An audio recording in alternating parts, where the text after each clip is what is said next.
This is a presentation on DNA replication. Okay, the big points for DNA replication. Hopefully you remember this from some of your earlier classes. DNA replication is the copying of the DNA.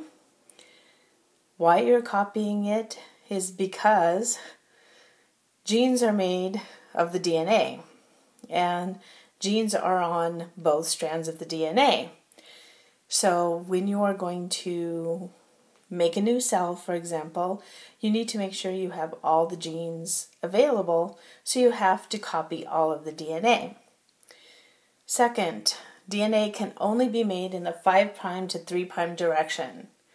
This means when you are making a new strand, again, making a new strand, it's always in the 5' to 3' direction. What you have to be careful with is some text, or some people will describe it as reading the template from 3' to 5' direction. They both mean the same thing, it's just which perspective. The template is what you are using as a background or a comparison to make the new strand. The template is read in the opposite direction of the strand being made. So what you should do for your point is to decide whether you're going to remember the strand that's being made, currently being made, which is always going to be made in the 5' to 3' direction, or whether you're going to remember it as the template being read, and that should always be in the 3' to 5' direction. Now, when you are making the strands in the 5' to 3' direction, you will be making two different types of strands, what is called a leading strand and a lagging strand. These strands are made in the same direction. They are always made 5' to 3', but one is referred to as leading and one is lagging for reasons we'll talk about shortly. The last part is DNA synthesis. Since genes are made from the DNA, DNA synthesis should be error-free. Because if you have errors in the DNA synthesis, then the genes may have errors. And in turn, the proteins made from genes may have errors as well. So what happens if there are mistakes? Since you don't want mistakes, can they be corrected?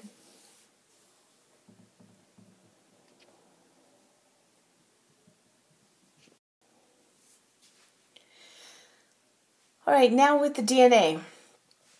First, we're going to look at how did we know that DNA is actually heritable material? How did we figure out that this was the heritable material, things the genes are made out of?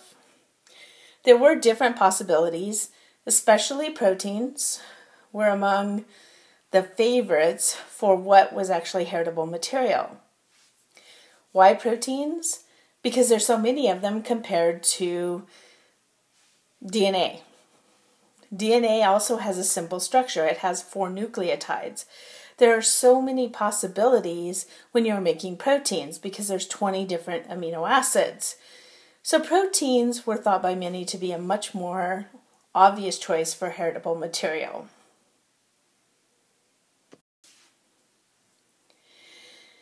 Here's a set of experiments that were done in determining what was actually happening with heritability.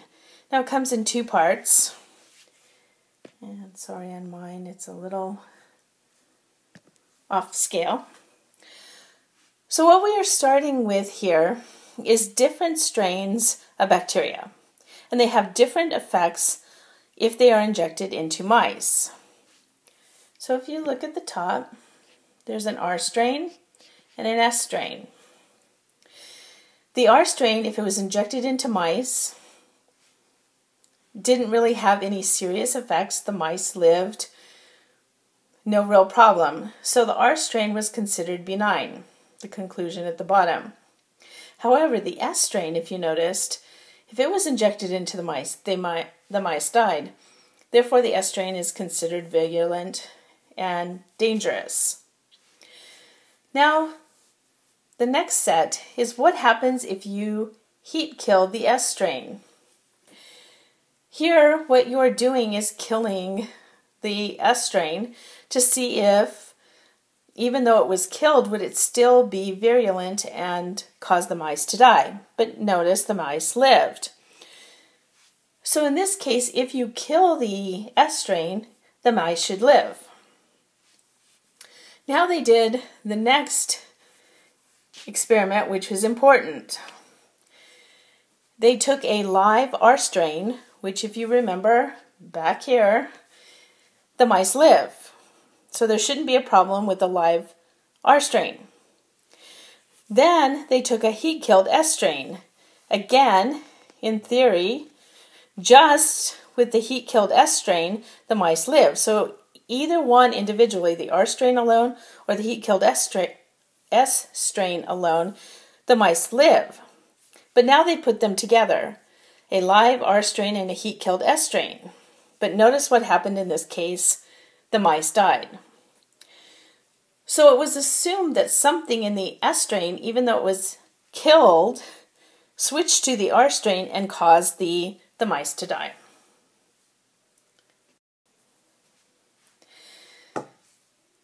Now another set of experiments called the Avery experiment was done to understand the basis of the Griffith findings, which were before.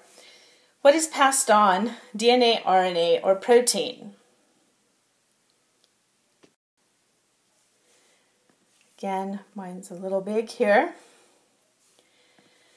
So now what we have here is we take the bacterial cells and heat kill them, and then put them with different types of macromolecules. Okay. Some of the macromolecules are removed, some are left. Here what we do is remove the lipids and the carbohydrates.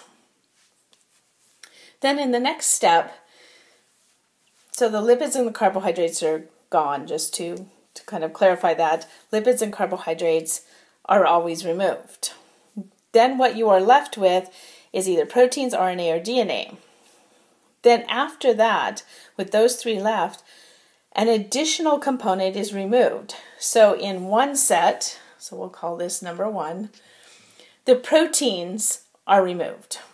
Okay, they are digested away, so all you are left with is RNA and DNA. In a second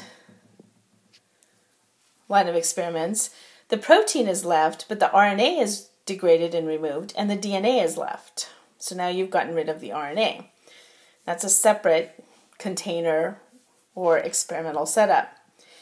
And in the third experimental setup, you leave the proteins and the RNA, but remove the DNA. So now, in theory, what you're looking for is each one of these has a different component removed. Whichever one of those particular macromolecules is responsible for allowing, in the previous experiment, the mice to be killed.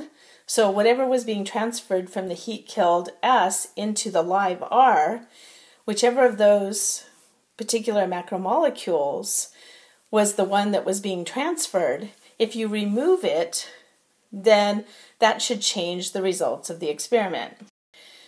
So what we had here was, if the proteins were removed from the system, the transformation still occurred, which means the mice died. If you remove the RNA, again, transformation occurred, meaning the mice died. However, if you remove the DNA, no transformation occurred, meaning the mice lived. What that meant was the DNA is the transforming factor. That's what moved in the previous experiments from the heat-killed S strain to the live R strain to allow the mice to die.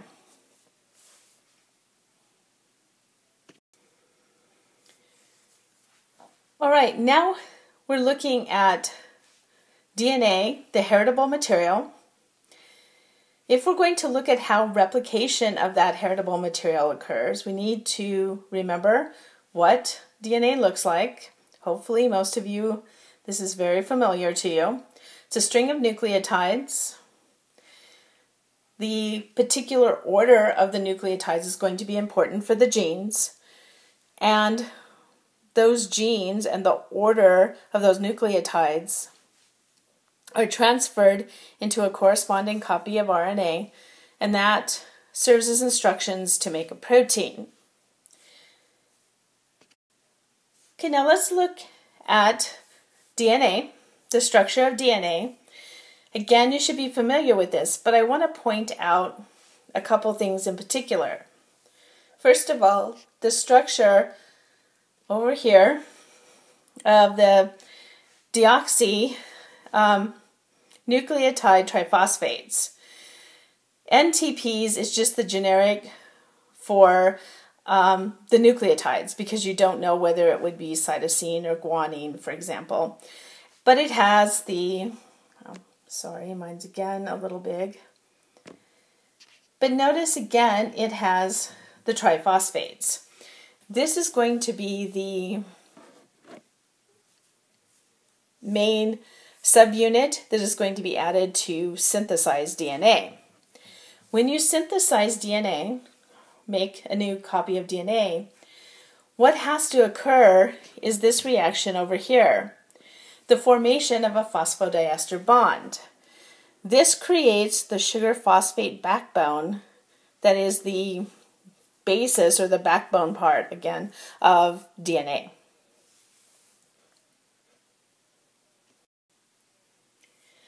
All right, so replication, copying of the DNA. When does this need to occur? Every time the cell divides, you need to reproduce the DNA. All the DNA. Again, it's important to remember everything has to be copied, not just a little bit. Replication, everything needs to be copied. It only happens during mitosis or meiosis. The replication of the DNA, for reasons we already talked about, must be accurate.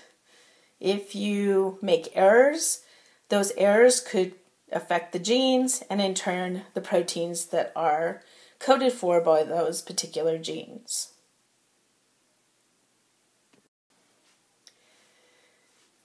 During replication, there are many possible ways that replication can occur.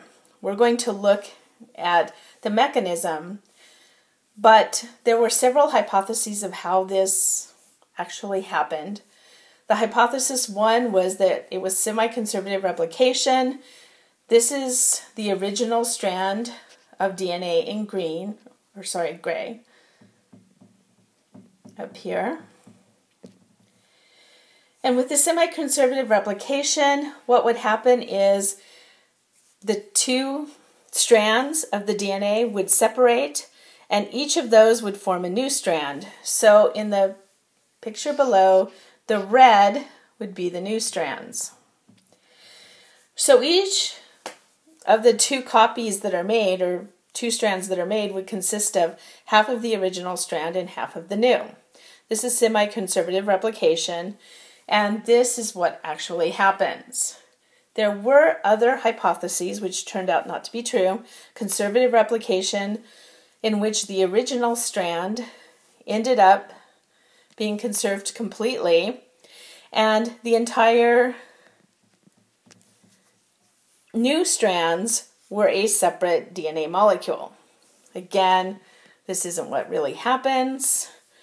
The dispersive replication is a series where part of the strands that are resulting are old, mixed with part that are new. And again, this doesn't really happen. So semi-conservative replication is the way that DNA replication occurs.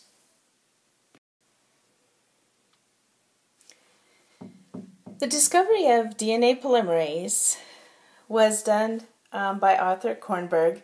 This is an enzyme that must be able to catalyze the formation of the phosphodiester bond that we talked about earlier. And in a test tube, he was able to isolate the enzyme that created that phosphodiester bond when you put inside the test tube DNA, the generic nucleotide triphosphates. And isolating that enzyme, he discovered DNA polymerase. Now, inside prokaryotes, the DNA polymerases are numbered. As we'll see a little bit later in eukaryotes, they are using letters. Okay, replication of the chromosomes. You have prokaryotic and eukaryotic. In both, they have a place where the start of replication occurs, and this is called the origin of replication. This is the site that allows the machinery necessary for replication to occur to recognize that area and start replication at that point. Now inside bacteria, remember bacteria are circular, so there is a origin of replication. There. This origin of replication will start at one point and extend out from that point, making a new strand, again, in a semi-conservative way, from the old strand. It proceeds, again, in both directions until you end up with two circular strands of DNA. Now, because there's not an end point, it's circular, it ends up being relatively straightforward. However, in eukaryotic, the chromosomes are linear, so it's a little bit different. They have multiple points of origin. So you can see here, each of the little bubbles here start replication. So each of those has an origin of replication, and each of those occur in what's known as a replication bubble. You can have many of those in a strand of DNA. Now, the reason you need this is because in DNA you have, for eukaryotes, it's much longer. Remember, we have much more DNA in most eukaryotes than in bacteria. And so if you're going to copy all of the DNA in a reasonable amount of time, you can't just start at one point and kind of slowly go to the other end. It would actually take too long. Multiple origins of replication allow replication to proceed in a much quicker way. Now notice, just like in the bacteria, you will start at one point and, for example, if you're starting here, and then you will proceed in both directions, eventually meeting up with the next replication bubble that is synthesizing at that point. Now on here, because the direction of what's called the fork movement, this is the opening of the replication bubble. For example, if you have a bubble and this part of the DNA has been replicated already, what the area here kind of at the ends is known as the fork. So what that will have to do is extend so that you can copy more of the DNA. Now, because you have to have replication occurring in a 5' to 3' direction, we have to pay attention here to a few things. First of all, DNA strands have a direction to them. If you look on this particular strand, first of all, the top strand up here has a 5'. I'm kind of exaggerating it here. The other end of that is called a 3'. Those are directions. The opposite strand of DNA, the direction is different. So if this was the 3' end over here, it would be the 5' on the other strand. And then again, this would be the 3' end. So when you create a replication bubble like you've done here, and we'll talk about how that happens in a few minutes, what will happen is you always have to create the strand, the new strand that you're making, which is here represented in green, in a 5' to 3' direction. So remember, here they've kind of enlarged it already, but at first the bubble is going to be relatively small. So imagine kind of starting in the center here. And so keeping in mind that if you are creating a new strand from, let's use the bottom strand as our example here. So in this particular case, the 5' strand of the template, which is the older strand, or think of that as the original strand, is in this direction. So if you were creating a new strand, it would have to be in the opposite direction. The new strand should match what would be the opposite strand in yellow here. So that means if the 5' strand was over here, or 5' end of the strand is over here, for the new strand you're making, it would have to be at the opposite end. Now, remember you are starting here. So all you can do is the most 5' part of the new strand you are making would be right here, and that's why they've kind of labeled that 5' there. So what would happen is it would start there and head in that direction. That's why you have the green arrow kind of pointing in that direction. Now for the opposite strand, which is the yellow one up at the top, this one up here, the 5' is in the other side, way over here. Again, I'm kind of over-exaggerating it there. And so what would happen is when you're creating the new strand here, what would happen is if you're taking this as the middle point, okay, the 5' would actually be over here. So on the end farther away, but it has to go from 5' to 3', so it has to go in that direction. Now when you do this, it should be the opposite, so that's why you have the arrows going in opposite directions. Okay.